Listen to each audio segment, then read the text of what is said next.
మనలు ముందుగా చెప్పి మంత్రి గారు ఆర్ఓఎఫ్ఆర్ గురించి ప్రస్తావించారు అధ్యక్ష గౌరవ పెద్దలు తెలంగాణ తొలి ముఖ్యమంత్రి కేసీఆర్ గారి నాయకత్వంలో ఆనాడు ఆర్ఓఎఫ్ఆర్ చట్టం కింద 4.5 లక్షల మంది గిరిజన బిడ్డలకు పోడు పట్టాలు ఇచ్చిన ఘనత బీఆర్ఎస్ ప్రభుత్వానికి, ఘనత కేసీఆర్ గారి నాయకత్వం అధ్యక్ష.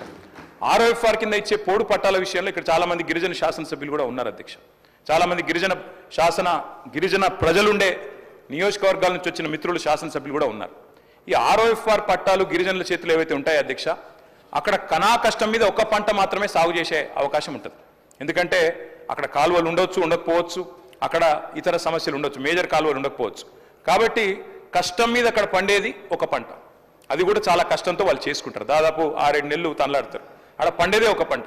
అంటే ఇప్పుడు మంత్రి గారు చెప్పిన లెక్క ప్రకారం ఈ గిరిజన బిడ్డలు ఎవరైతే మేము గతంలో పోడు భూముల పట్టాలు ఇచ్చినామో, ఎవరికైతే మేము 4.5 లక్షల ఎకరాలు పట్టా ఇచ్చినామో వారికి మరి ఈ రెండవ విడత వారు రైతు బంధు ఇవ్వరా? మంత్రి గారు దయచేసి తప్పకుండా గిరిజనుల తరపున అడుగుతా ఉన్నాం, సమాధానం చెప్పాలి.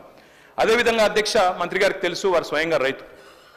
పత్తి అధ్యక్ష, కంది పత్తి అయితే దాదాపు 45 లక్షల ఎకరాలు పండుతుంది అధ్యక్ష తెలంగాణలో. మరి పత్తి 8 నెలల పంట, 8 నెలల పంట తర్వాత రెండో పంటకు అవకాశం కూడా ఉండదు. అంటే ఇప్పుడు మంత్రి గారు చెప్పిన లెక్క ప్రకారం మరి పత్తి రైతుకు 45 లక్షల ఎకరాల్లో సాగు చేసే పత్తి రైతుకు ఒకటే పంటకి ఇస్తామన్నట్టుగా ఉన్నది. ఈ విషయంలో కూడా వారు మా సందేహం నివృత్తి చేయాలి. ఒకటే పంటకి ఇస్తారా, 2 పంటలకు ఇస్తారా? కంది కూడా సేమ్ అధ్యక్ష. మీ వికారాబాద్ జిల్లాలో కూడా కంది విస్తృతంగా పండిస్తారు, అది కూడా 7-8 నెలలు. అదే నన్ను చెప్పనండి మంత్రి గారితో విజ్ఞప్తి. ఇంకో రకంగా వెళ్ళొద్దు. ఇది కేవలం మేమేమీ చెప్పలేదు. గత ప్రభుత్వంలో జరిగినటువంటి విధి విధానాలను మేము ముందుంచాము. మీరు ఏది చెబితే దాన్ని అమలు చేయాలనే ఆలోచన తప్పితే ఆ పంటకి ఎంత ఇస్తారా, దీనికి ఎంత ఇస్తారు అనేది మేము నిర్ణయమే చేయలేదు. మీ సూచనల తర్వాతనే నిర్ణయించబడుద్ది. కాబట్టి మేము ఇంతవరకు ఈ ప్రభుత్వం రైతు భరోసా మీద నిర్ణయించలేదు. కాబట్టి మా నిర్ణయాలు అందులో ఏమీ లేవు. కాబట్టి మా మీద దేన్ని కూడా మీరు రుద్దొద్దు అని చెప్పి గౌరవ సభ్యులకి మనవి చేస్తాం. ఏం చేయాలో, ఎట్లా చేయాలో, పత్తికి ఏం చేయాలో, చెరుకు ఏం చేయాలో మీరు చెప్పండి. దాని ప్రకారంగా ప్రభుత్వం భవిష్యత్తులో నిర్ణయిస్తుందని చెప్తున్నాం. అధ్యక్ష, ఒకవేళ కోసే ప్రయత్నమే లేకపోతే, అటు రైతు బంధు పథకానికి కోతలు పెట్టే ఉద్దేశం లేకపోతే వారు పీఎం కిసాన్ గురించి చెప్పరు అధ్యక్ష. పీఎం కిసాన్ లెక్కలు నా దగ్గర ఉన్నాయి. పీఎం కిసానే ప్రామాణికంగా తీసుకుంటే అధ్యక్ష దాదాపు 25% మంది రైతులకే వస్తుంది తెలంగాణలో. ఇప్పుడు వస్తున్న రైతుల్లో 25% మందికి వర్తిస్తుంది. ఒకవేళ పీఎం కిసాన్ మార్గదర్శకమే మీకు మార్గదర్శకం అయితే, మంత్రి గారి స్టేట్మెంట్లోనే పీఎం కిసాన్ గురించి చెప్పినారు. కాబట్టి పీఎం కిసాన్ అనేది చెప్పాము. ఇవ్వమంటే ఇస్తాం, ఇవ్వమంటారా, వద్దంటారా మీ ఇష్టం అంటున్నా. మేము అది కోత ఇస్తాము, కోతలు విధిస్తామని మేము అందుట్లో చెప్పామా? మరి మాకు అర్థం కాదు ఏంటంటే యథాతథంగా ఉన్నదున్నట్టు ఇచ్చినందుకు చర్చ ఎందుకు సార్? మరి యథాతథంగా రైతు బంధు ఉన్నదున్నట్టు ఇస్తే, యథాతథంగా ఉన్నదున్నట్టు ఇస్తాం, మేము కోతలు పెట్టాము అనుకుంటే చర్చ ఎందుకు? ఇంకా యథాతథంగా ఇవ్వచ్చు, ప్రజాభిప్రాయం ప్రకారంగా, మీ అభిప్రాయం ప్రకారంగా విధి విధానాలు నిర్ణయించబడతాయి. మీరు యథావిధిగానే ఏమని చెప్తే చెప్పండి, మేము అభ్యంతరం చెప్పట్లేదు.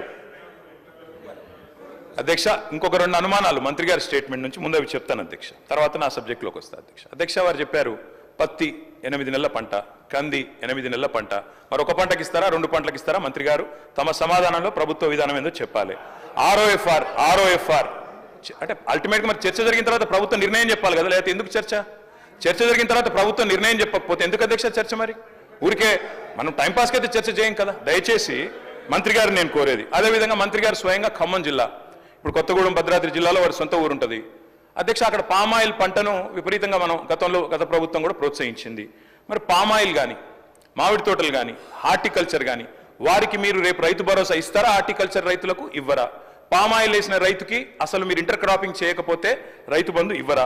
ఇంకా హైదరాబాద్ చుట్టుపక్కల ప్రాంతాల్లో అధ్యక్ష, రంగారెడ్డి జిల్లా కానీ, వికారాబాద్ జిల్లా కానీ, ఈ ప్రాంతంలో 3 పంటలు తీసే రైతులు కూడా ఉన్నారు అధ్యక్ష. ఇప్పుడు మరి మంత్రి గారు చెప్తున్నారు 2 పంటలకు సాగులు చేసిన వాళ్ళకి ఇస్తామంటున్నారు. మరి రేపు 3 పంటలు సాగు చేస్తే 3 పంటలకు ఇస్తారా? ఎందుకంటే రైతులు కూడా తెలివైన వాళ్ళు అధ్యక్ష.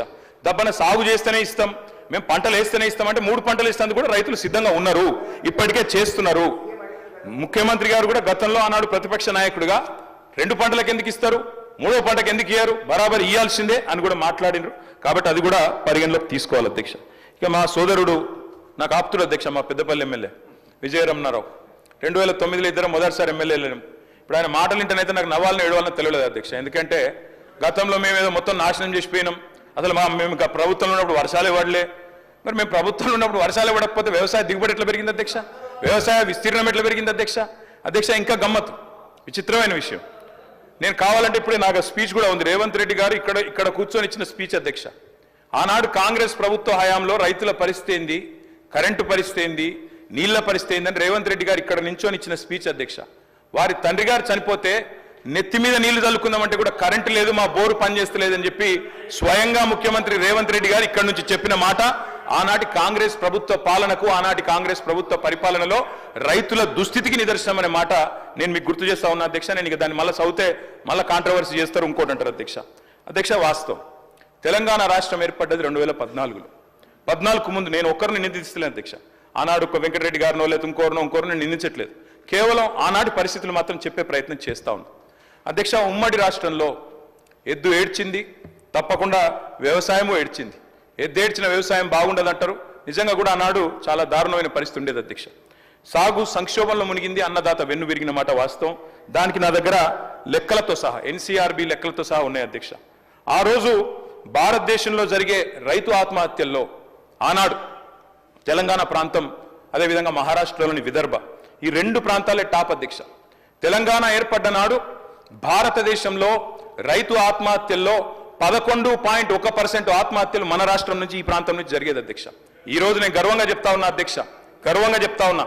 ఈ రోజు మేము మీకు ప్రభుత్వాన్ని అప్పజెప్పినాడు, మీరు మాకు అప్పజెప్పినాడేమో 11.1% రైతు ఆత్మహత్యల్లో తెలంగాణ వాటా. మేము మళ్ళీ తిరిగి మీకు అప్పజెప్పినాడు భారతదేశంలోనే అత్యల్పంగా 1.5%తో మీకు అప్పజెప్పినాం, రైతు ఆత్మహత్యలు తగ్గించినాం అనే మాట నేను గర్వంగా చెప్తా ఉన్నా అధ్యక్ష. దానికి కూడా ప్రామాణికం రేవంత్ రెడ్డి గారు అధ్యక్ష. ఇది ఆయన అడిగిన ప్రశ్న. ఆనాడు పార్లమెంట్ సభ్యుడిగా పార్లమెంట్లో రేవంత్ రెడ్డి అడిగిన ప్రశ్న చదువుమంటే చదువుతా అధ్యక్ష. మల్కాజ్గిరి ఎంపీ గారు అడిగినారు ఆనాడు కేంద్ర వ్యవసాయ శాఖని, తెలంగాణలో రైతు ఆత్మహత్యల సంగతి చెప్పండి అని చెప్తే మొత్తం సావధానంగా లెక్కలు చెప్పి కేంద్ర ప్రభుత్వం చెప్పిన మాట అధ్యక్ష, 2014లో 898 ఉంటే ఆ తర్వాత తగ్గుకుంటూ 2020 సంవత్సరానికి వచ్చేసరికి 466కు తగ్గింది. దాంతో పాటు తెలంగాణ అత్యల్ప రైతు ఆత్మహత్యలు ఈ రోజు నమోదవుతున్న రాష్ట్రం అని చెప్పి స్వయంగా ముఖ్యమంత్రి రేవంత్ రెడ్డికి ఆనాడు ఎంపీగా కేంద్ర ప్రభుత్వమే వివరణ ఇచ్చింది అధ్యక్ష. దాంతో పాటు అధ్యక్ష, ఎట్లెట్లా సాగు విస్తీర్ణం పెరిగింది, ఎట్లెట్లా రైతు ఆత్మహత్యలు తగ్గినాయి, ఆ లెక్కలు కూడా మొత్తం RBI లెక్కలు నేను గౌరవ సభ్యులకు మీ ద్వారా పంపుతాను అధ్యక్ష. దయచేసి వారికి ఇవ్వాలని చెప్పి కూడా నేను కోరుతా ఉన్నాను అధ్యక్ష. ఆ రోజు పరిస్థితి ఏంటంటే నెర్రెలు బారిన నేలలు, ఆనాడు ఎండిపోయిన చెరువులు, చిన్ననీటి వనరులను పట్టించుకోలే, కరువు, కన్నీళ్లు, అప్పులు, ఆత్మహత్యలు. ఇది వాస్తవం అధ్యక్ష.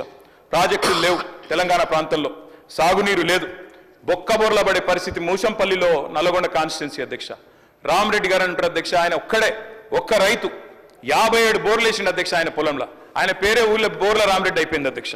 అట్లా కరెంటు కోతలు ఒకవైపు, కాలిపోయే మోటార్లు మరొక వైపు, పేలిపోయే ట్రాన్స్ఫార్మర్లు మరొక వైపు, అర్ధరాత్రి వచ్చే కరెంటు కోసం ఆనాడు కరెంటు వెట్టబోయి షాకు చచ్చిపోయిన రైతులు లెక్క తీస్తే అదే చాంతాడంత ఉంటుంది అధ్యక్ష. ఇక విత్తనాలు వంచుడు పోలీస్ స్టేషన్లల్లో, ఎరువులు వంచుడు పోలీస్ స్టేషన్లలో, ఎందుకంటే బయట పెడితే చెప్పులు లైన్లో పెట్టుకుని నిలిచే పరిస్థితి అధ్యక్ష. ఇట్లా చెప్పరాని తిప్పలతో ఆనాడు ఉమ్మడి ఆంధ్రప్రదేశ్లో రైతన్న గోసపడ్డాడు అధ్యక్ష. గోరేటెంకన్న గారు అధ్యక్ష, ఈరోజు మన ఎమ్మెల్సీ ప్రజాకవి, వారి మాటలు చెప్పాలంటే అధ్యక్ష, సేతానమేడుందిరా తెలంగాణ సేలన్ని బీల్లాయరా అని చెప్పి ఒక కవి, ప్రజాకవి తన రైతు ఆవేదనను రైతు బిడ్డగా చెప్పే పరిస్థితి చేసినాడు అధ్యక్ష. అధ్యక్ష, చేను గట్ల మీద స్వయంగా ఆత్మహత్యలు మనం చూసినాం అధ్యక్ష గతంలో ఉమ్మడి ఆంధ్రప్రదేశ్లో. ఆనాడు ఆత్మహత్యలకే కేర్ ఆఫ్ అడ్రస్ గా మారిపోయిన పరిస్థితి మా విప్ గారు లేచినారు అధ్యక్ష. వారికి కూడా నేను గుర్తు చేస్తా ఉన్నా, మా సిరిసిల్ల జిల్లాలో వెంకటాపూర్ అనే గ్రామం ఉంటుంది అధ్యక్ష. వెంకటాపూర్ గ్రామంలో మునిగే ఎల్లయ్య అనే ఒక దళిత రైతు అధ్యక్ష, ఎరువుల కోసం లైన్లో నిలబడి అక్కడనే మూర్ఛ వచ్చి కుప్పగూలి 2012-13 సంవత్సరంలో చచ్చిపోతే ఆనాడు మంత్రిగా శ్రీధర్ బాబు గారు, ఎమ్మెల్యేగా నేను ఇద్దరం కలిసిపోయినాం అధ్యక్ష. ఆ కుటుంబంలో విశ్వాసం నింపే ప్రయత్నం చేసిన. నేను విమర్శ చేస్తలేను అధ్యక్ష, ఆనాడు ఉమ్మడి ఆంధ్రప్రదేశ్లో ఉన్న పరిస్థితి చెప్తున్నా తప్ప ఇంకోటి చెప్తలేను అధ్యక్ష. ఆనాటి పరిస్థితి ఒక మాటలో చెప్పాలంటే అధ్యక్ష, ఐఎమ్ నాట్ ఈల్డింగ్. మంత్రి గారిని చెప్పమనండి, అది పద్ధతి. నేనేం విమర్శ చేస్తలేను అధ్యక్ష. గోరేటెంకన్న గారి పాట అధ్యక్ష, కాంగ్రెస్ పార్టీ ఆనాడు 2004లో అధికారంలోకి రావడానికి ఆలంబనగా మారింది. పల్లె కన్నీరు పెడుతుంది అంటూ ఆనాడు రాజశేఖర రెడ్డి గారి నాయకత్వంలో రాష్ట్రం మొత్తం ఆ పాట హోరెత్తింది అల్టిమేట్ గా కాంగ్రెస్ ప్రభుత్వం అధికారంలోకి వచ్చింది అధ్యక్ష. ఇది వాస్తవం, నేను చెప్పేది ఏది కూడా అవాస్తవం కాదు అధ్యక్ష, నిజం చెప్తా ఉన్నా. తెలంగాణ పల్లె ఆనాడు కన్నీరు పెడుతుంది అంటూ మనం పాటలు పాడుకున్నాం అధ్యక్ష. తద్వారా ఉమ్మడి ఆంధ్రప్రదేశ్ లో మనకు జరిగిన అన్యాయం గురించి చెప్పుకున్నాం అధ్యక్ష. అట్లాంటి అధ్యక్ష ఈ రోజు